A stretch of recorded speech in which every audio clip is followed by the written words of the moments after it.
En Radio Fantasía y www.radiofantasia.cl, señal online y a través de nuestras plataformas y en redes sociales, damos comienzo a tu programa La Hora del Café. Acompáñanos a escuchar, ver e interactuar de una amena conversación con interesantes invitadas e invitados. Bienvenidas y bienvenidos a La Hora del Café en Radio Fantasía. Conduce José Núñez Cofré.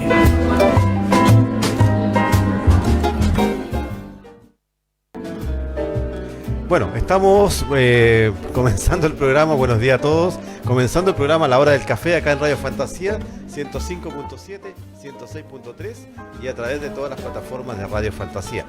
Fantasía TV, por supuesto, también a través de streaming en radiofantasia.cl, a través también de la página web que estaba contando recién y a través de Facebook Live, Radio Fantasía Paine.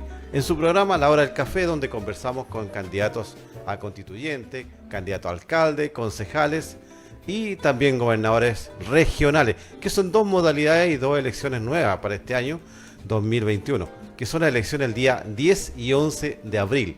Así que no olvidarlo, ir a votar el día 10 y 11 de abril, las elecciones de candidato a constituyente, candidato a alcalde y gobernadores regionales, también concejales, por supuesto. Bueno, hoy día estamos con un invitado, candidato a constituyente por el distrito número 14, don Cristóbal Orrego. Profesor, tengo entendido que es usted también. Buenos días, ¿cómo está usted? Buenos días, José. Gracias por la invitación y gracias a los que nos están oyendo y viendo. Soy profesor de Derecho de la Universidad Católica desde hace 30 años, desde 1990.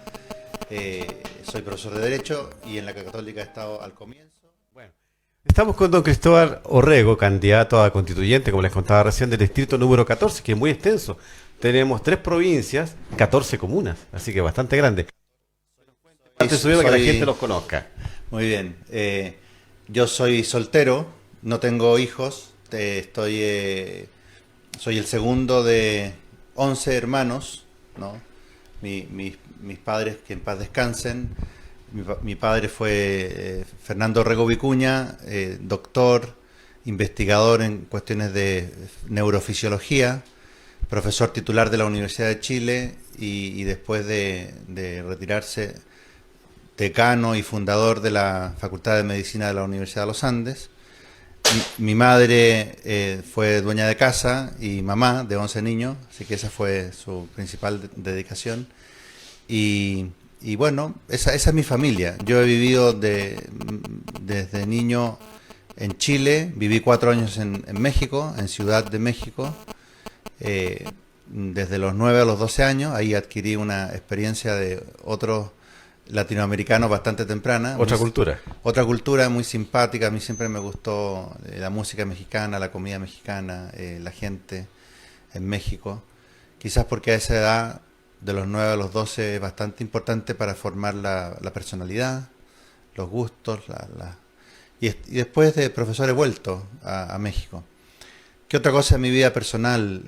Nací en Estados Unidos, así que también tengo la nacionalidad gringa y voy para allá cuando puedo a estudiar. ¿Doble nacionalidad? Sí, doble nacionalidad. Soy chileno por papá y mamá y familia, porque siempre he vivido en Chile, y después por nacimiento, porque mi padre estaba haciendo estudios de posgrado en Estados Unidos cuando se fueron para allá, recién casados, el papá y la mamá, y nací ahí, me tocó nacer ahí, junto con mi hermano mayor. Entonces, ha sido una vida simpática, movida. He hecho un doctorado en España, en la Universidad de Navarra, y después me han invitado, gracias a Dios, con mucha generosidad, a ser profesor visitante en Alemania, en Inglaterra, en la Universidad de Cambridge, en Oxford, en Notre Dame, varios otros lugares. Mi vida académica ha sido muy gratificante, muy agradable, muy simpática. Hago muchas cosas con estudiantes, simposios sobre todo, y después eso es fundamentalmente mi vida. Mi vida es enseñar, formar estudiantes, hacer un poco de apostolado católico también, llevar la formación católica. He hecho catequesis desde muy joven, en distintos lugares, y y fuera de esos dos elementos, creo que son los más importantes de mi vida, la catequesis cristiana y la función académica en la universidad, ¿no? O sea, bien movido su desarrollo personal, su trabajo también, y enseñar también a nuevos abogados. Sí, de esos estudiantes que participan en estos distintos grupos, tanto de la universidad como de la formación fuera de la universidad, muchos son estudiantes de Derecho.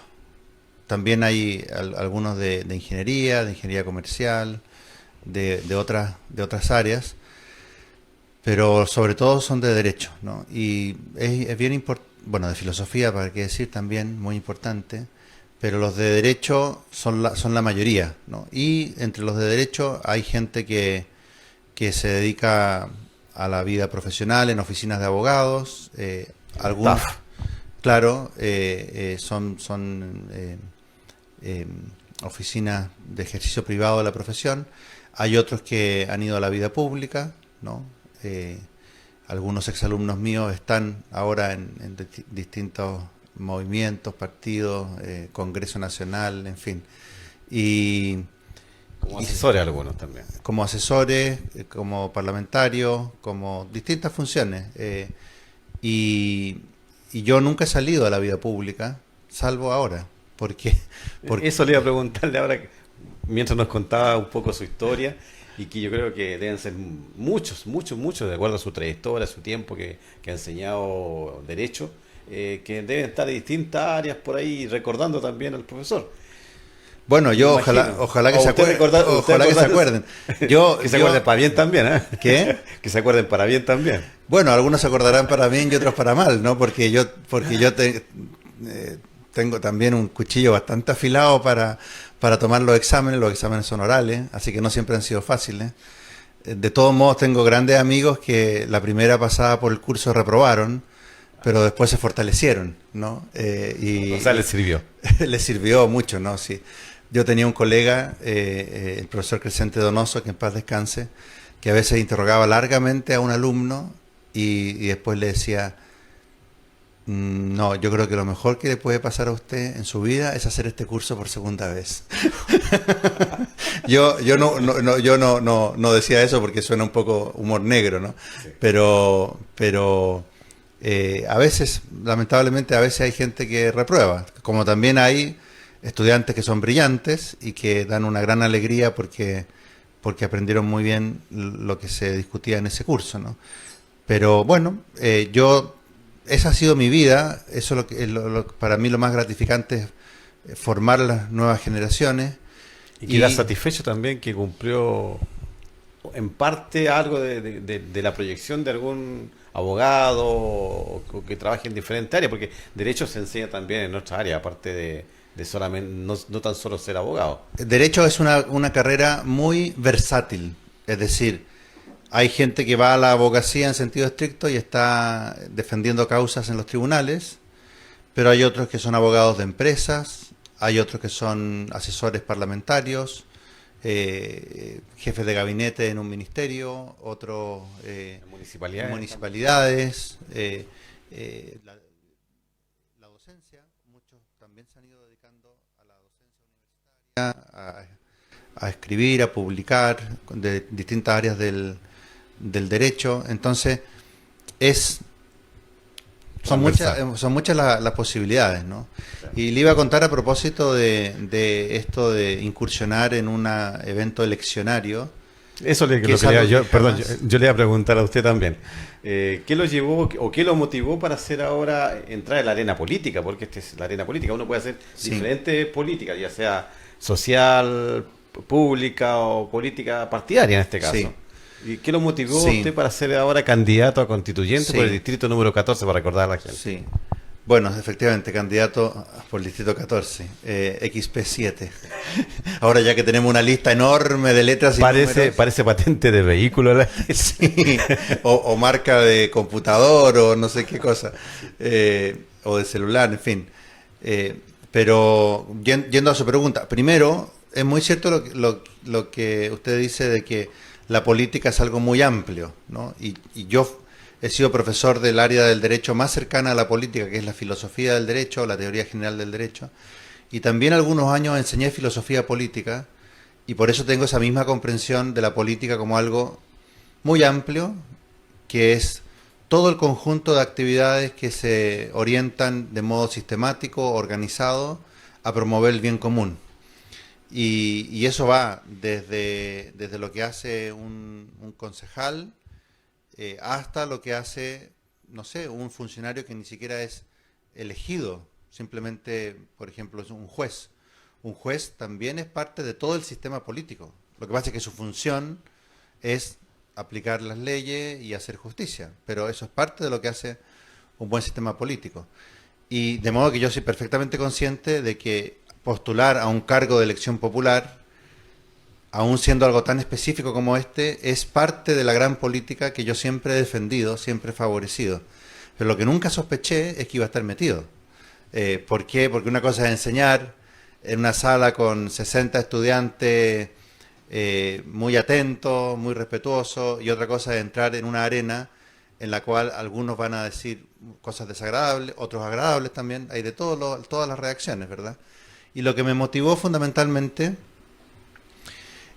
fueron los hechos de violencia que empezaron el 18 de octubre del 2019, ¿no? Y ahí obviamente se mezcló mucha gente muy buena con necesidades que quisieron hacerlas ver y para las cuales yo tengo respeto, pero con un lado oscuro que empezó a emerger cada vez más y que ya no se detiene, es decir, y que estoy segurísimo que un montón de gente que marchó las primeras semanas no está de acuerdo con eso, de hecho han dejado de ir, ¿no? En cambio, esos grupúsculos fueron los que desataron violencia, incendios, enfrentamientos con la policía, han hecho quebrar a un montón de gente. Entonces yo, a fines de octubre del 2019, le ofrecí a José Antonio Cast entrar en su partido político, los republicanos, el Partido Republicano, que se estaba formando, y él que era compañero de curso mío en la universidad, siempre hemos sido muy amigos, me dijo, entra, yo te agradezco mucho si entras. Y entonces empecé a militar. Y después, cuando se hizo el acuerdo para hacer un plebiscito sobre la nueva Constitución, yo la verdad es que siempre he pensado que la Constitución da un marco regulatorio y que muchas de las cosas que se podrían cambiar se podían hacer dentro de la Constitución vigente, así que yo voté rechazo y me di cuenta que íbamos a perder cuando Joaquín Lavín y Pablo Longueira llamaron a votar apruebo, porque en Chile están los clásicos 3/3, ¿no? Izquierda, centro, derecha.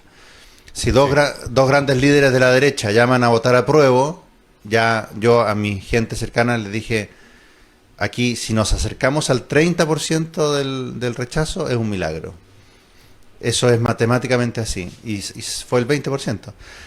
Entonces, apenas salió ese resultado, otra vez escribí al Partido Republicano y lo dije por mi canal de YouTube. Tengo un canal de YouTube no muy activo, pero que es YouTube/Corregos, que está ahí, que ahora lo uso bastante para la campaña, pero que yo lo creé para poner algunas de mis clases en YouTube en formato oculto, para que lo vieran solamente mis estudiantes.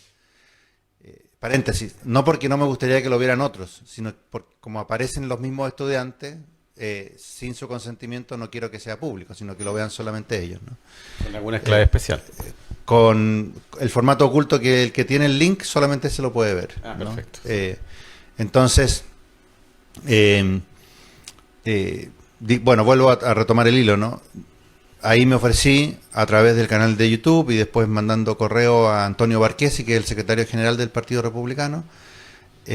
¿Ustedes qué les parece esto? Y me dijeron, sí, profesor, preséntese, y nosotros lo apoyamos. Y después, gracias a Dios, quedé entre los 13, 16, esos pocos candidatos que en las negociaciones con Chile Vamos terminó incluyendo el Partido Republicano, porque ahí también tuvieron que quedar fuera muchos que estaban dispuestos a ir por el Partido Republicano, pero que no hubo cupo para ellos, ¿no?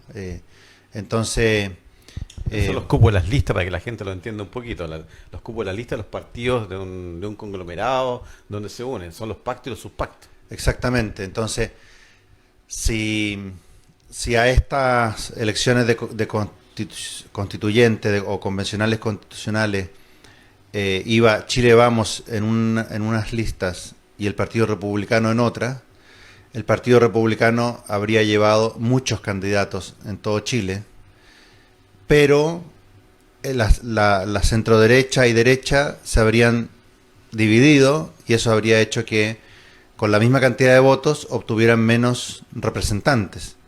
Entonces por eso hubo unas negociaciones bastante difíciles, duras, que no terminaron hasta el último segundo, antes de inscribirse, en las que lograron unificarse. Ahora eso significó que muchos que se habían propuesto como voluntarios para ir en la gran lista de los republicanos, tuvieron que quedar fuera para que solamente fueran, no sé si son 16 o no sé cuántos con apoyo republicano, en la lista que ahora se llama Vamos Chile. Por eso en esas listas, por ejemplo en la del Distrito 14, hay 6 candidatos, 2 de la UDI, 2 republicanos y 2 de Renovación Nacional, ¿no?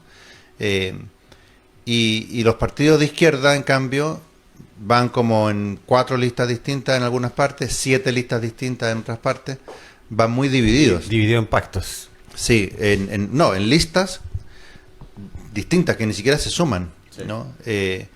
Entonces, de hecho, eso hace prever que ellos van a tener menos escaños en proporción a los votos que tengan, que los que tenga la centroderecha y la derecha. Bien, yo no soy muy bueno para todos esos cálculos electorales, ahí hay expertos, pero los expertos de izquierda, como Francisco Vidal, por ejemplo, o Pepe Aut, han dicho eso. Es decir, son expertos de izquierda que dicen, aquí, lo dijeron antes, es un error ir divididos. De hecho, cuando se fueron a inscribir un grupo al CERVEL y otros quedaron afuera, después fueron otros grupos así. Sí, así lo fueron haciendo, ¿no? Claro. Entonces, tuvieron que hacer listas separadas. Ellos cometieron un error político, no lo digo yo por criticarlos, así que lo dicen ellos mismos, sus mismos expertos Pares. Dicen esto fue un error político. Yo, desde el punto de vista en el que estoy, que es la derecha de José Antonio Kast, digo, bueno, fantástico que hayan cometido ese error político, pero ellos deberían recapacitar desde el punto de vista de ellos que no fue muy buena movida. Ya lo veremos.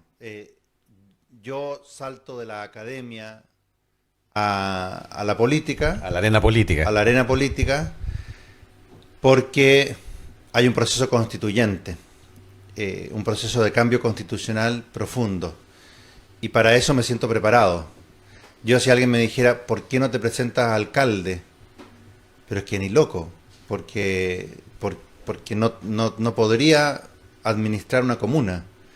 Concejal podría ser, porque un concejal tiene que fiscalizar, y muchos ciudadanos activos que le dedican un cierto tiempo a eso, lo pueden hacer muy bien sin tener que gestionar.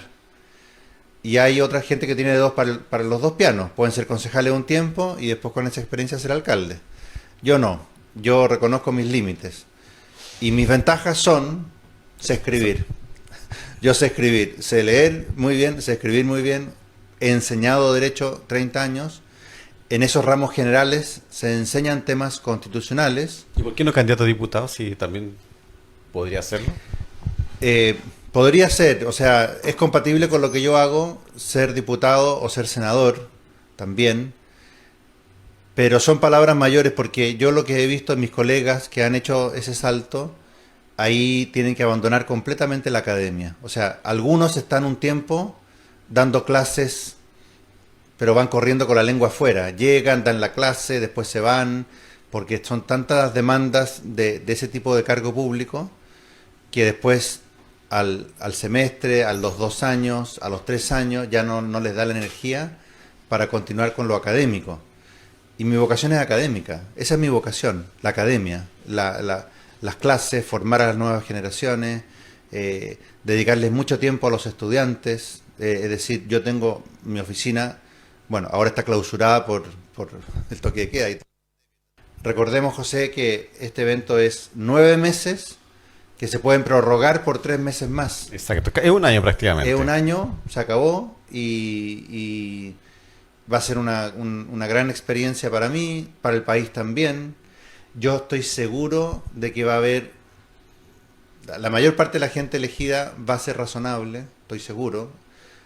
Vamos a poder echar nuestros desacuerdos quizás más profundos para que se discutan después como leyes y tener una constitución en la que realmente estemos de acuerdo. Pero también va a haber una minoría, como ha pasado en todos los debates desde el 18 de octubre, también va a haber una minoría que quiera usar la fuerza de las calles, la fuerza de las manifestaciones, la fuerza de la funa, para conseguir cosas que la mayoría no quiere, ¿no? Y a eso yo me voy a oponer, ¿no? Con toda la tranquilidad que tengo, soy bastante calmado, pero como dice el dicho español, lo cortés no quita lo valiente. Entonces voy a oponerme a ese intento de secuestrar la asamblea, digo, la convención constitucional, por gente que en realidad desvió el curso hacia donde se dirigía el país. Lo que votamos mayoritariamente se olvidó completamente por la violencia en las calles, que dio origen a este evento y que no sabemos cómo va a terminar, pero yo tengo una confianza, confío en Dios, rezo para que realmente podamos ponernos de acuerdo, ¿no?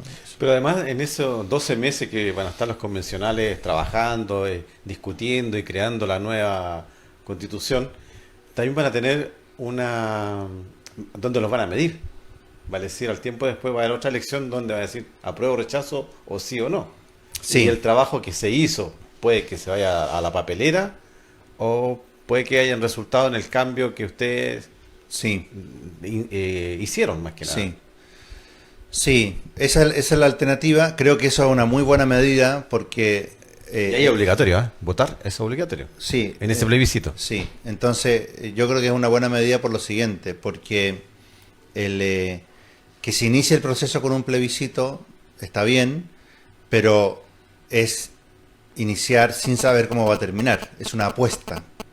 En cambio el plebiscito... Es algo nuevo también. Sí, el plebiscito de salida no es una apuesta, es simplemente decidir, esta constitución, con todo el proceso que hubo detrás, ¿es preferible a seguir con la anterior o no es preferible, ¿no? Y yo creo que precisamente por esa presión del plebiscito de salida, los 155 que estemos, Dios mediante, en esta convención, vamos a tener que ponernos de acuerdo en algo que sea más aceptable que continuar con el régimen constitucional actual. Es una presión para que nos pongamos de acuerdo, ¿no? También creo que va a haber cosas en la constitución nueva que van a ser peores que las de la constitución antigua, pero por lo menos van a tener la ventaja de que fue un acuerdo consensuado. Un acuerdo y redactado nuevo. Exactamente. Entonces, ya que estamos en esta, hagámoslo lo mejor posible para que de todos los sectores podamos llamar a votar por el apruebo. De hecho, yo tengo una tincada que es, si nos tomamos en serio esta labor, probablemente la mayoría de los que participemos ahí, o quizás todos, decimos, bueno, es preferible esto antes que seguir peleando por la constitución antigua y que venga otra vez un proceso violento en 5 años más, en 10 años más, para cambiarla. Y probablemente entonces llamaremos a votar por el apruebo y podríamos tener un plebiscito con una inmensa mayoría por aprobar la nueva constitución, ¿no? Y repito, yo estaría muy feliz si fuera así, suponiendo que efectivamente esta presión sirvió para ponernos de acuerdo, ¿no? Claro, también pueden haber muchos cambios, o sea, grandes cambios también en esto, como por ejemplo el tema de la AFP, el tema del agua, o sea, muchos temas también dentro de esta constitución, los parámetros también que van a regir al Estado. Sí. Yo sinceramente no sé si va a haber mucho... Tiene más atribuciones el presidente ahora con esta constitución que con una nueva. No sabemos. La nueva... o sea, tampoco está redactada. Claro, hay gente que quiere darle menos atribuciones al presidente en la constitución nueva. Yo me imagino... Y eso también es ponerse de acuerdo. También hay que ponerse de acuerdo, pero yo no entiendo por qué le quieren dar menos atribuciones al presidente y más al Congreso, si el Congreso que tenemos ha sido igual de inútil o más que el presidente. Entonces hay gente que dice, no, el presidente... Bueno, pero el Congreso que tenemos, gente gente que está perseguida por la justicia y que no lo pueden notificar, ¿no? No quiero dar nombres porque no quiero difamar, pero todo el mundo sabe de quién estoy hablando, ¿no? Personajes que han estado envueltos en negociaciones ilícitas, en fraudes de campaña, en montones de cuestiones raras. Y esto es transversal, ¿eh? No tan solo de un sector. Por supuesto, es transversal. De hecho, gracias a que es transversal, ahora le están echando tierra encima. Porque acuérdense ustedes que cuando persiguieron al grupo económico que apoyaba a la UDI, eso fue adelante hasta que aparecieron boletas o facturas ideológicamente falsas en la democracia cristiana, en el Partido Socialista, sí. Y entonces cambio en el fiscal nacional y se le echa tierra todo encima, castigan a unos pocos chivos expiatorios. O sea, es un escándalo. Entonces, si a gente de ese tipo le quieren dar más poder, yo realmente no lo entiendo. Y después, el presidente actual, que tiene facultades, no las ha usado como Dios manda, no quiero entrar en análisis ahora, pero de hecho él ha sido muy débil. Pero un presidente que no tuviera ni siquiera las facultades, entonces tendríamos un país en revolución todo el tiempo, ¿no? Entonces yo personalmente creo que necesitamos un presidente que él como persona tenga fortaleza, pero de nada nos serviría tener un presidente con fortaleza si no tuviera las facultades de un presidencialismo fuerte, que es la tradición chilena también, ¿no? Entonces yo por eso soy más partidario de un presidencialismo fuerte, y no de empezar con regímenes semipresidenciales, o para qué decir parlamentarios, que les tengo horror. ¿Sí? O coartarle un poco la libertad también de ejercer sus derechos y deberes en este caso.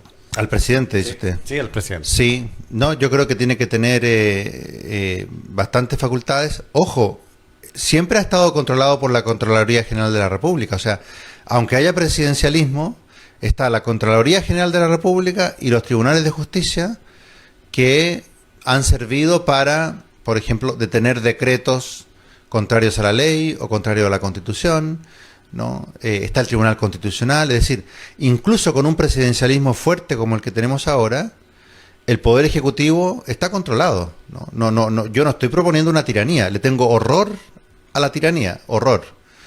Y por lo tanto, no hay que confundir presidencialismo incluso fuerte con una tiranía. No, es un presidencialismo que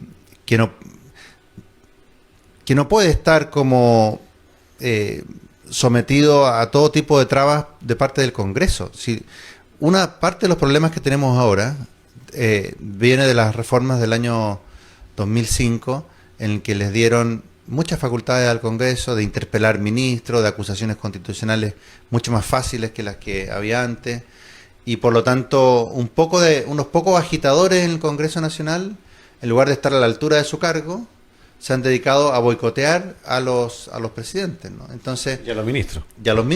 Entonces, yo creo que eso es dañino para un país que necesita una conducción bastante unitaria, y en la Constitución me la voy a jugar por mantener la tradición republicana chilena, que es presidencialista. Sí, pero el presidente también ha sido débil en el sentido de algunos manejos, por ejemplo, la pandemia, la situación del mismo toque de queda, que ya está alargándose mucho, y la gente, o el común de la gente, no toma casi en cuenta. Igual sale la gente a la calle, las medidas también, por ejemplo, que se han implementado para ayuda social, no han sido también en la altura de un presidente, digo yo. ¿Y usted, bueno, qué le parece eso? A ver, yo en general, la parte sanitaria de lo que ha hecho el gobierno,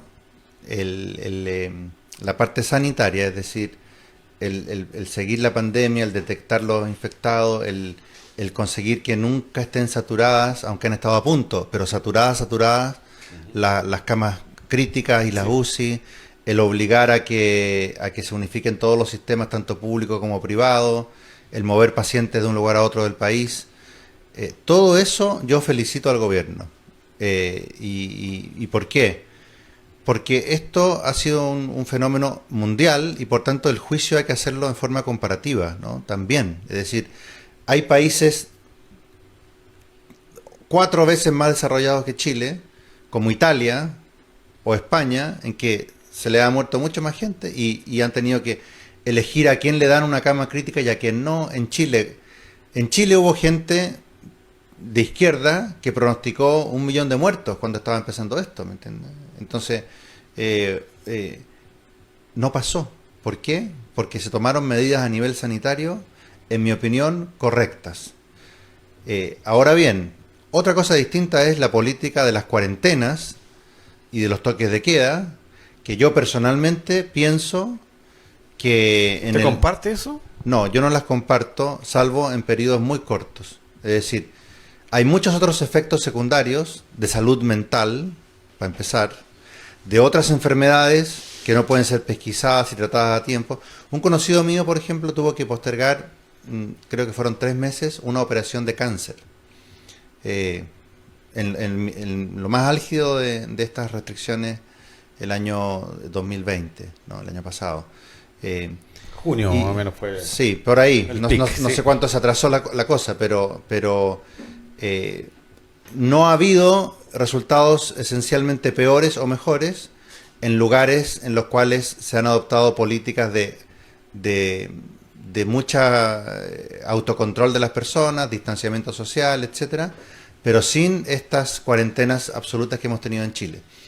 Por ejemplo, en Estados Unidos, uno puede comparar el estado de Nueva York, el estado de California, que les ha ido pésimo, pero han tenido cuarentenas brutales, de estrictas, con el estado de Florida, que tuvo unas pequeñas cuarentenas al comienzo y después ya fue liberando, porque si no, como es un estado donde está Miami y todos estos lugares turísticos, si no abrían la economía, se hundía el estado entero.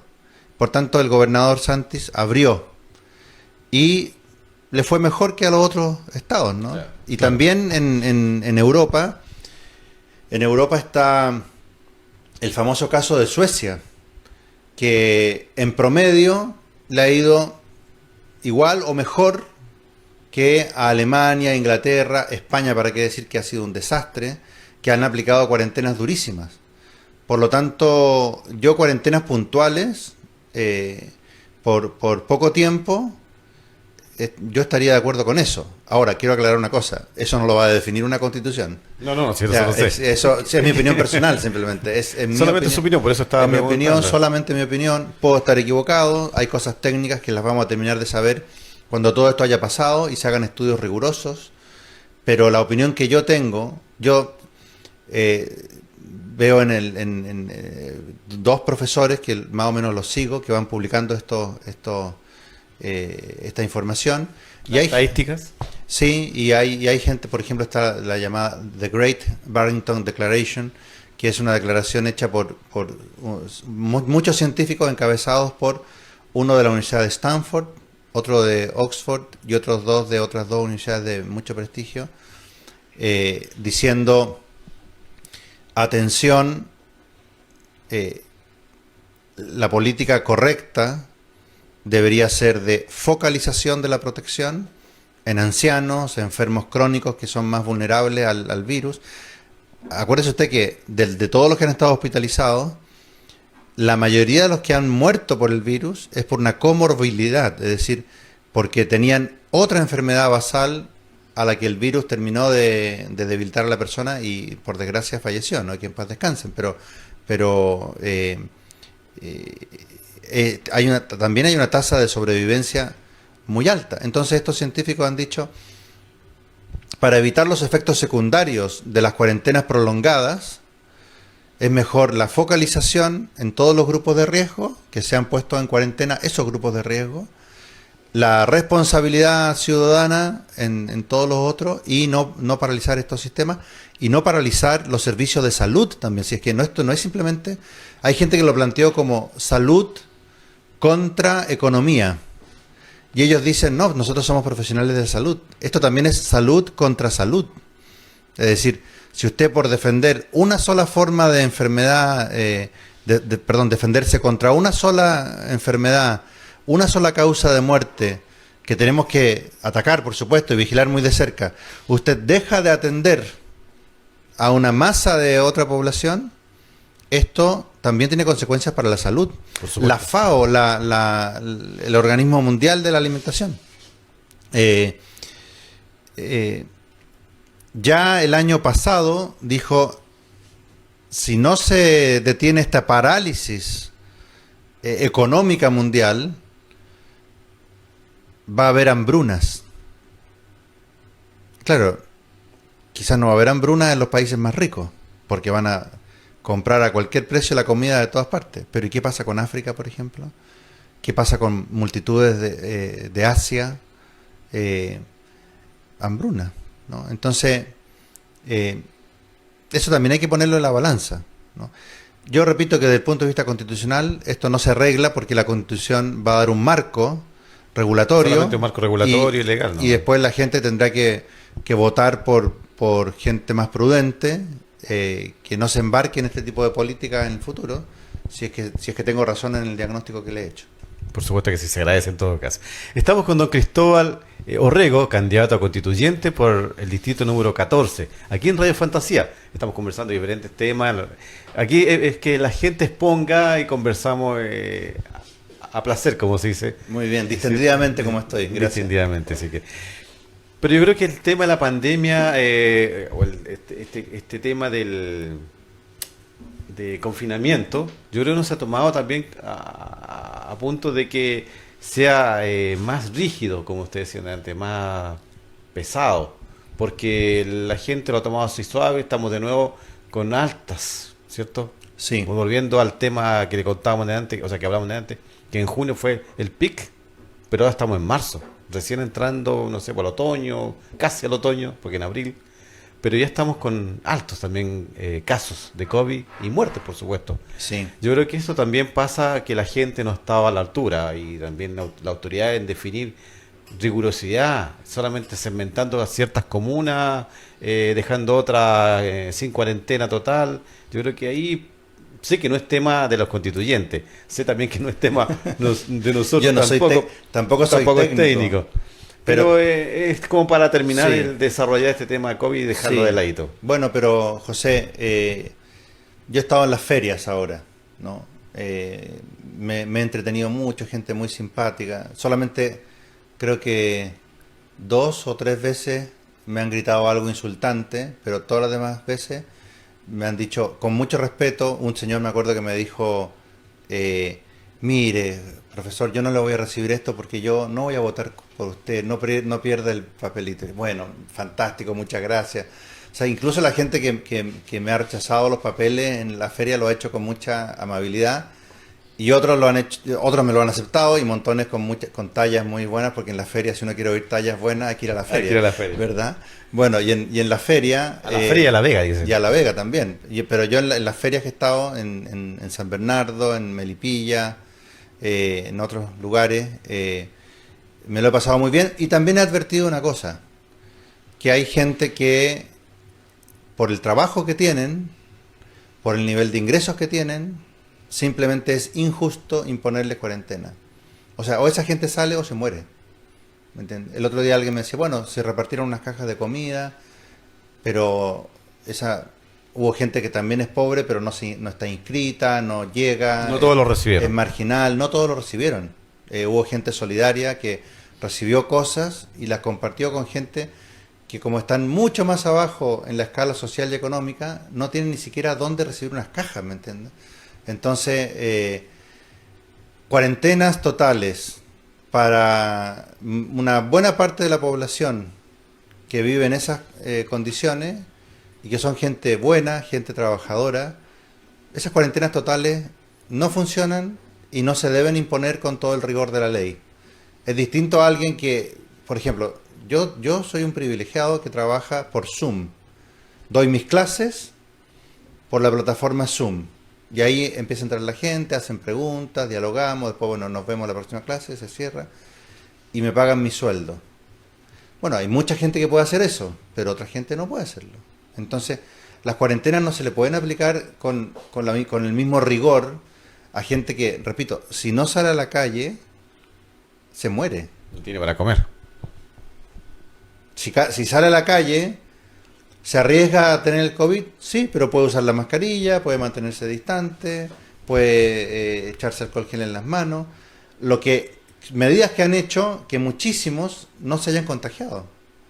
Y uno lo ve en las ferias, es decir, hay gente que necesita salir, necesita ir a la feria, ya sea a vender o a comprar unas pocas cosas muy necesarias, y que son gente racional, ¿me entiendes? O sea, no hay que tratarlos como si fueran animales, son gente racional, que van con su mascarilla, usan el alcohol gel, mantienen la distancia, son respetuosas. Entonces, a esas personas que necesitan salir, algunas no tienen internet para pedir el famoso permiso por carabineros, pero ¿qué importa? Algunos no saben manejarlos también. No se manejan en internet. Exactamente, entonces tienen que salir así nomás. Y yo creo que en Chile los carabineros tienen suficiente sentido común como para no andarle pidiendo el permiso de la comisaría virtual a toda esa multitud de gente que igual si lo hubieran pedido se los habría dado automáticamente una máquina, ¿me entiendes?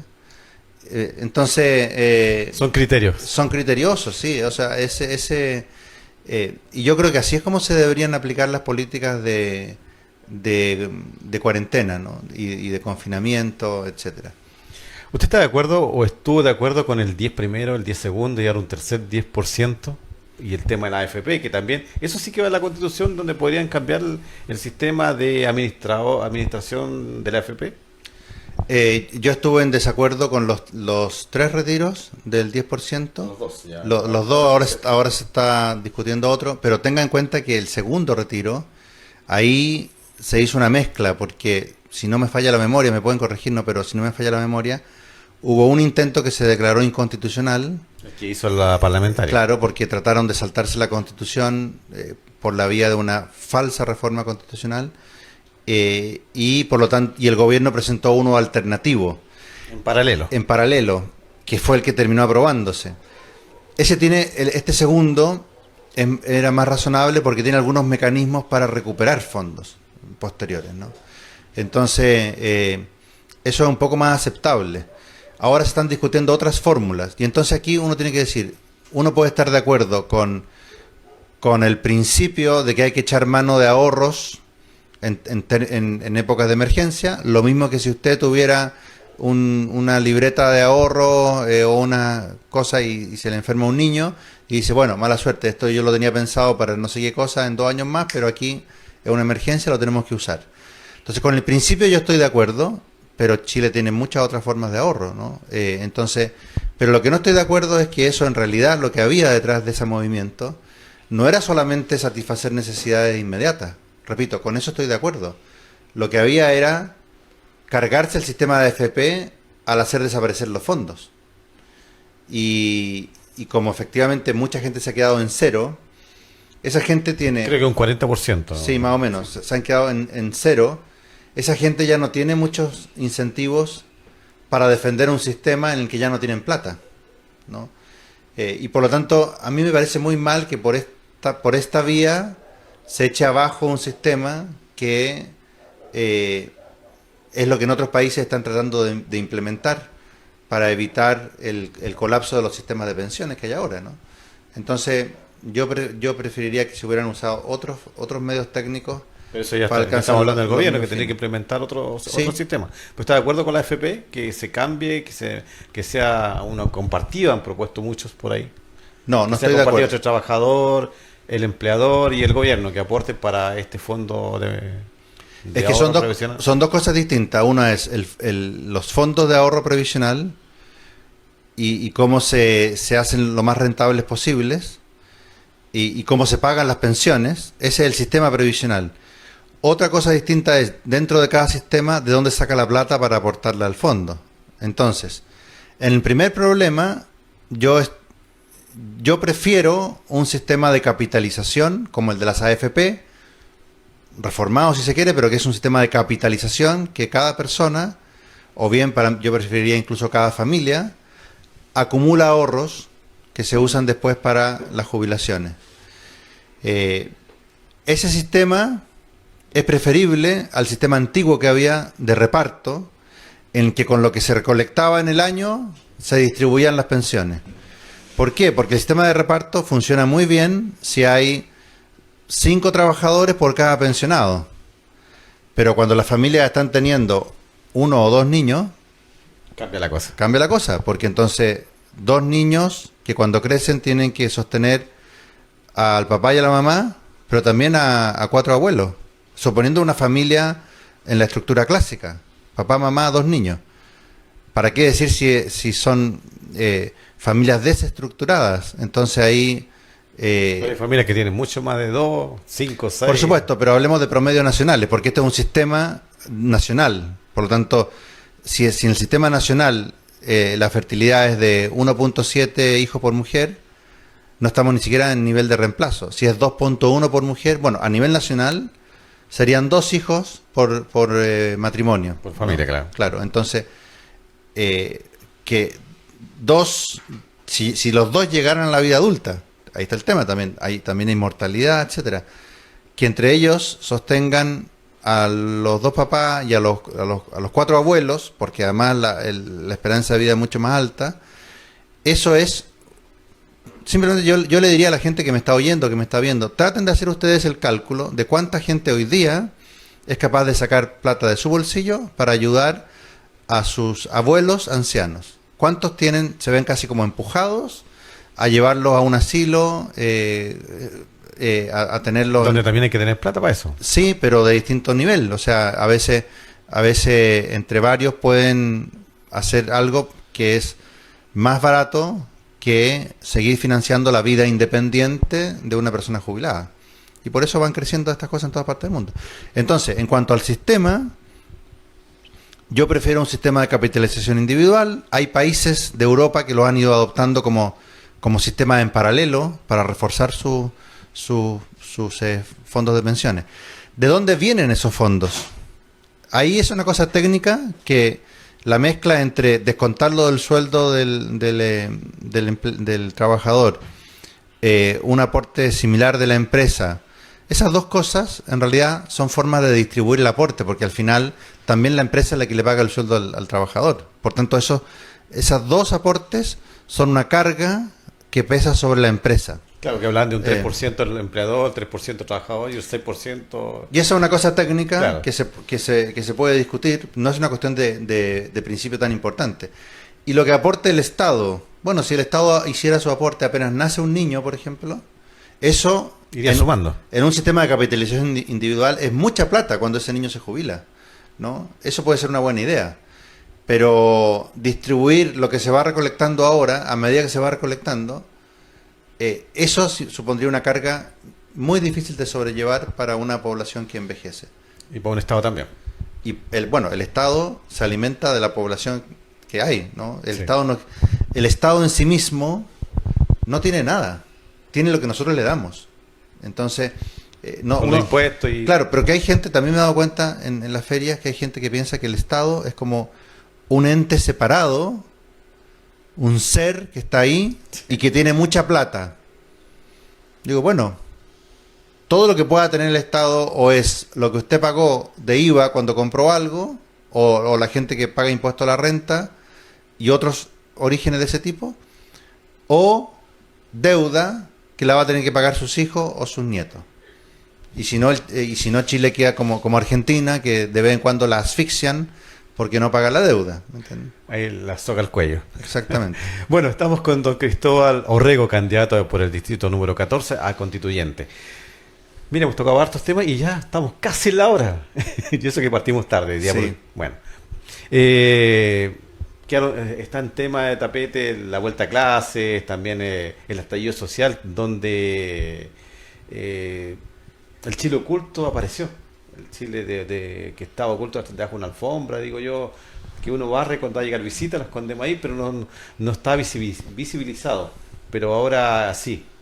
¿Qué le pareció el estallido social? Estos dos temitas para que vamos culminando. Sí. También quiero preguntarle a usted, ¿cuál va a ser su propuesta como constituyente? ¿En qué área se va a desarrollar? Primero, respóndame eso.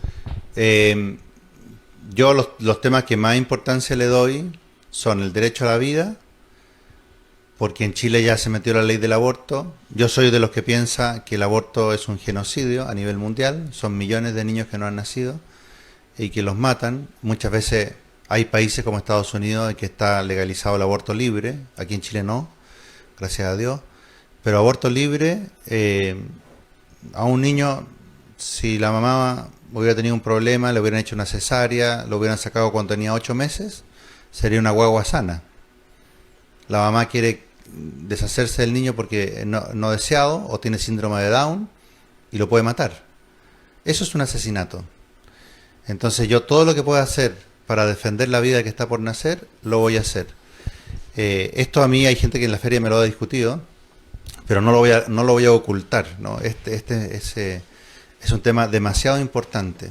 Hay gente que... La vida y sobre todo toda vida humana, desde la concepción hasta su muerte natural, es sagrada. Pero mire, usted se puede defender. A usted, si alguien lo ataca, eso sería visible para mucha gente que quizás acudiría en su defensa.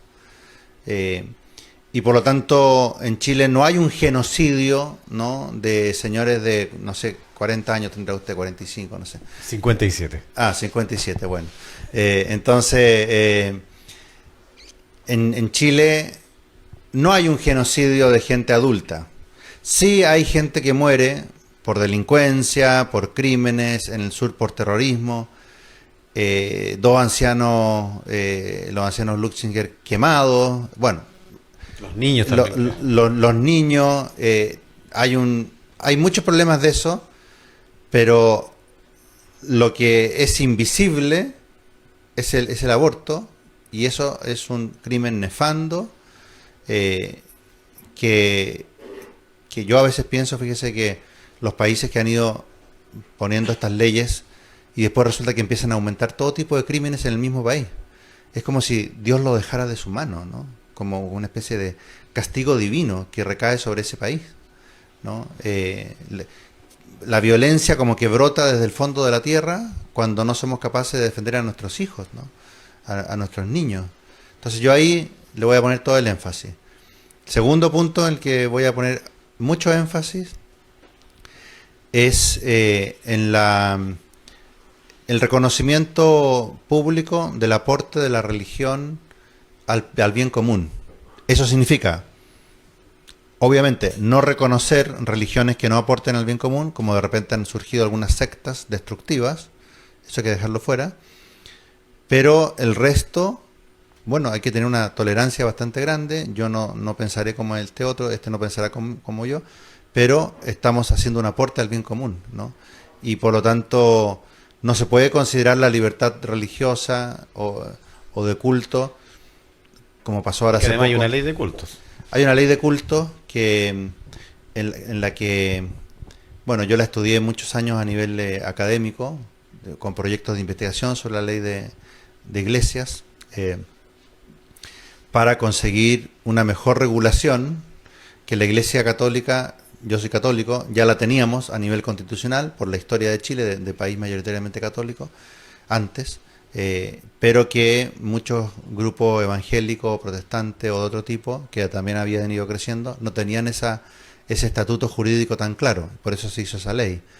Y yo creo que ahí se reconoce que no es lo mismo la religión que uno tiene por un llamado muy profundo que mis ganas de comer helado. Por último, si me cierran una heladería, me aguantaré un tiempo sin comer helado, ¿me entienden? Pero no me pueden aplicar el mismo criterio que ir a la iglesia sea más difícil que ir a un mall, ¿no? Eso no puede ser, ¿no?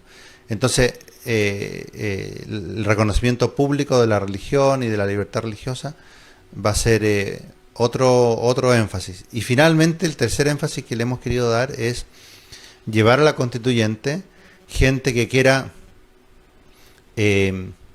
fortalecer el poder civil en su control y dirección también de las Fuerzas Armadas y de orden, carabineros, policía de investigaciones, en su función de combatir la delincuencia, ¿no? Es decir, es un tema muy complejo ese. Muchos delincuentes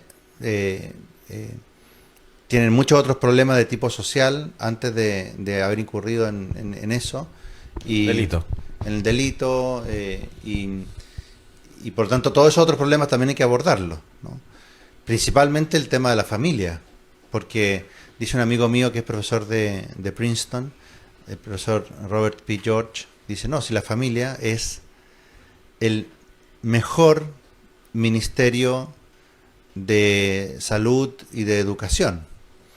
Si la familia está desestructurada, ¿no? y hay unos niños que a los 7 años empiezan a cometer delitos porque se sienten acogidos en unas bandas, etcétera. Bueno, es porque quizás no tuvieron a su no tuvieron a su papá cerca, que era el que tenía que formarlo, acogerlo, ¿no? Entonces, la familia también tiene que ser fortalecida. Y bueno, pero le digo, también directamente tiene que haber un sistema que permita que un presidente con pantalones imponga el orden en tantos lugares, ¿no? La Araucanía, por ejemplo, yo llevo décadas oyéndole a mis estudiantes que vienen a estudiar a Santiago desde la zona de la Araucanía diciéndonos, profesor, si hay violencia todos los días. Lo que pasa es que en Santiago solamente se enteran cuando se incendia una casa, cuando matan a alguien. Se quema un vehículo. Cuando se queman no, pero que eso incluso, quemas de vehículos, me decía, eso ya ni se reporta en Santiago. ¿Y cuándo nos empezamos a preocupar? Diario. Claro, ¿cuándo nos empezamos a preocupar nosotros aquí en Santiago? Cuando vimos actos de ese nivel de violencia después del estallido delincuencial que tuvimos, ¿no? Y ahí yo quiero distinguir claramente gente que puede marchar ejerciendo su legítimo derecho a protestar de toda la violencia, ¿no? Entonces, cuando se firmó el acuerdo por la paz y la nueva constitución, lo hicieron los parlamentarios con miedo. Acuerdo por la paz y la nueva constitución se llamaba.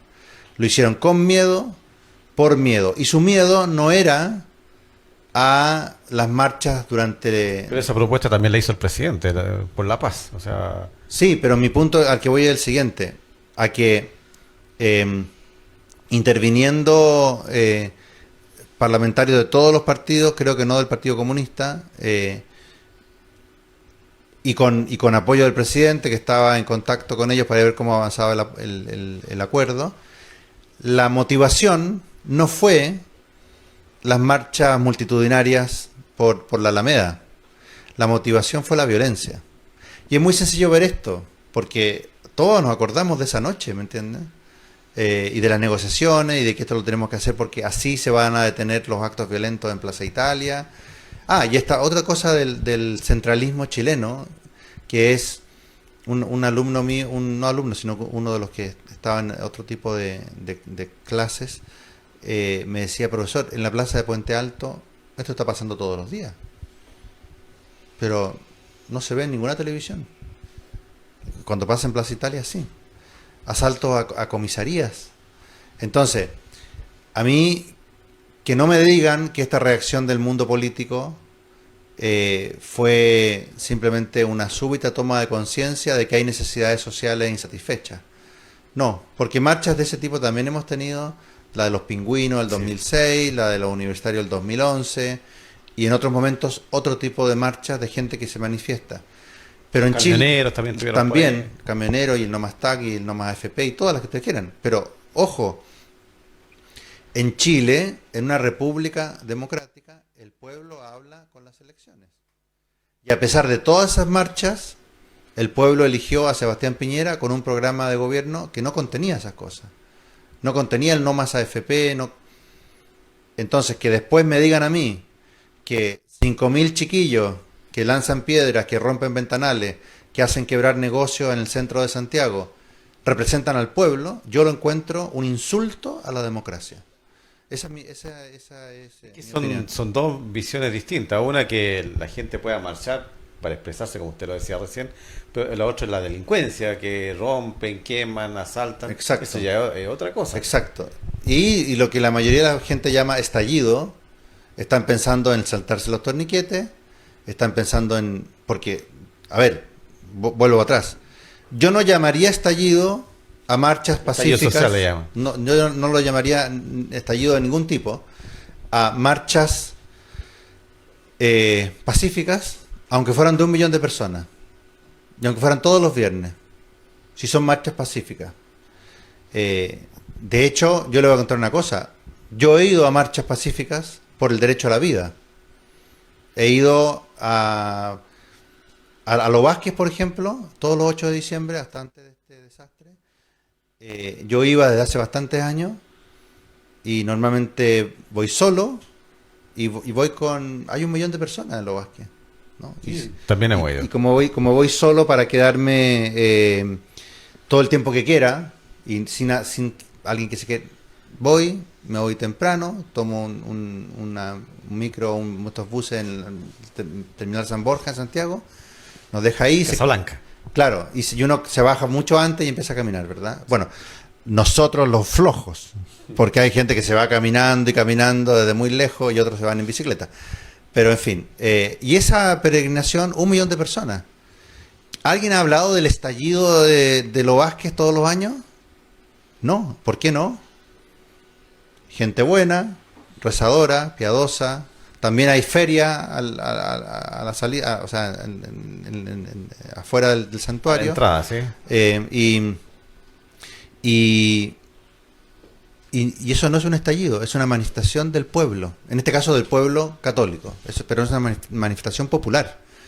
Pero también esto, lo que es el mal llamado, como usted quiera decirlo, del estallido social del día 18 de octubre, estuvo en la cuerda al gobierno, estuvo en la cuerda al parlamento, sí, y a todos, que el gobierno venía con desaprobación, en este caso el presidente, y sigue con desaprobación de un 5%, o sea, hasta un 3,5%, que fue el más mala nota. Yo de repente me río, casi la misma nota que estuve en matemática, por ejemplo.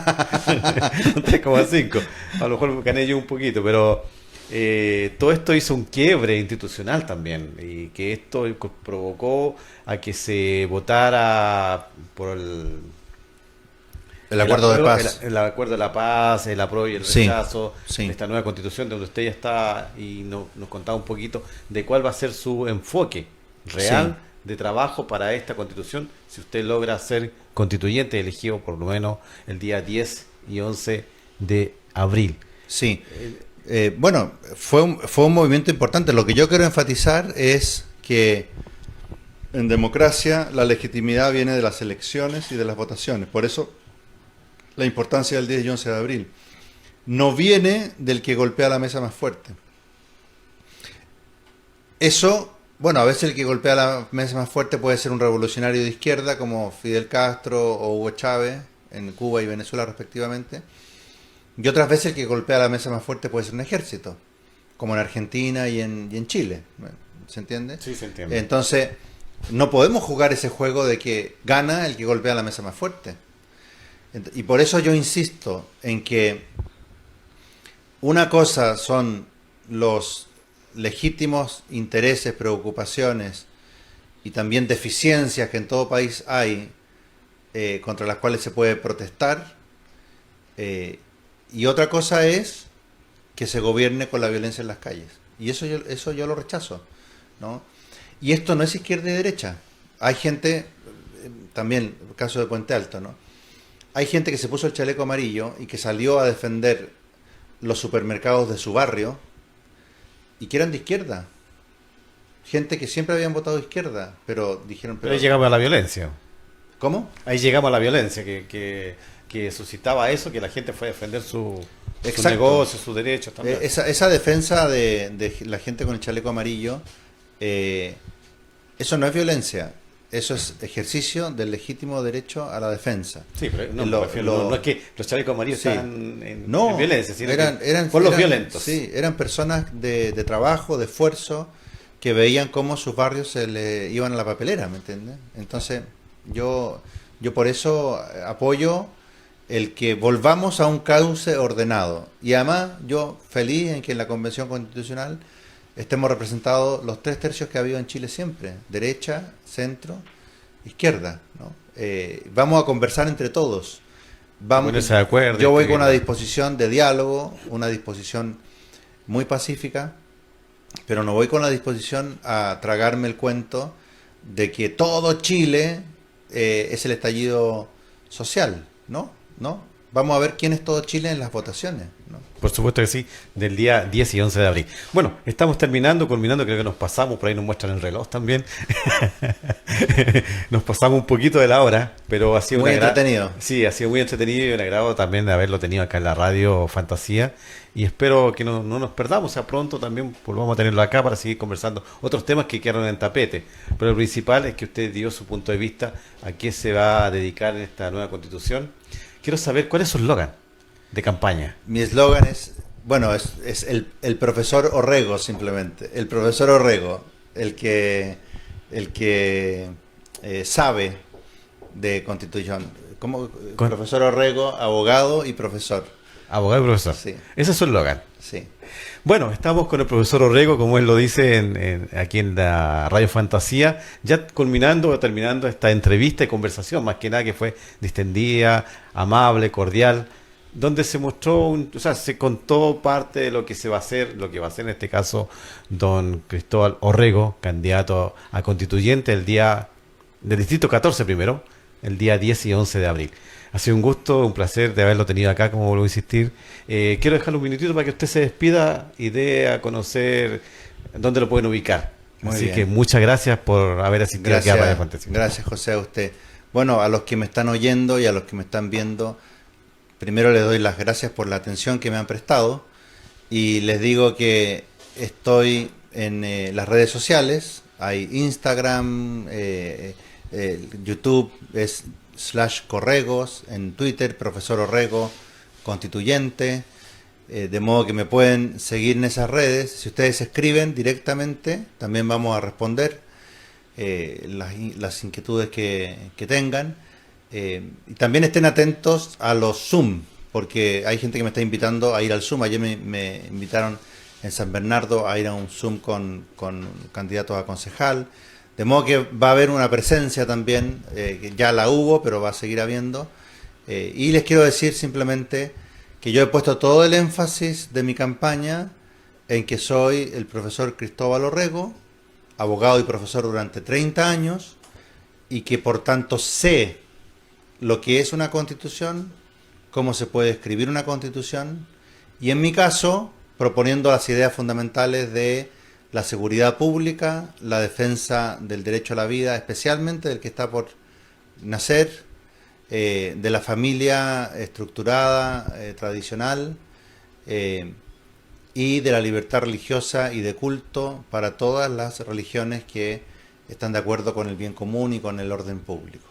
Eso es lo fundamental de mi posición, aunque obviamente como constituyente tendré que referirme a todos los demás temas. Y con eso me despido, le doy la gracia. Su número y letra. Mi número es el XP7. Acuérdense, cuando ven esa sábana enorme de candidatos a la Convención Constitucional... Son 31 aquí en Distrito 14. En el Distrito 14. XP7. XP7. Muy bien. Muchas gracias, José. Muchas gracias, profesor.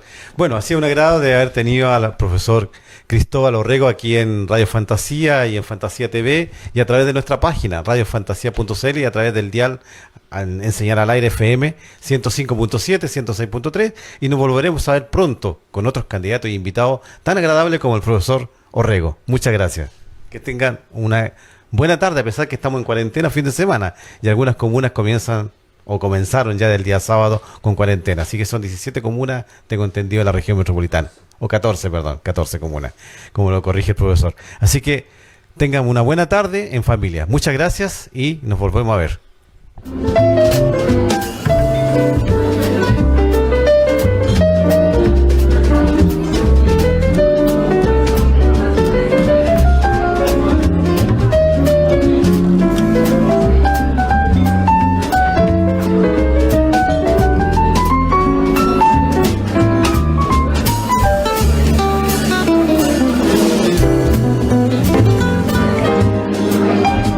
En Radio Fantasía y www.radiofantasia.cl, señal online y a través de nuestras plataformas y redes sociales hemos presentado La Hora del Café. Pronto estaremos en vivo y en directo con interesantes invitadas e invitados en una buena y amena conversación. No lo olvides, La Hora del Café. Te esperamos. Las opiniones vertidas en este programa son de exclusiva responsabilidad de quienes las emiten y no representan necesariamente el pensamiento de Radio Fantasía.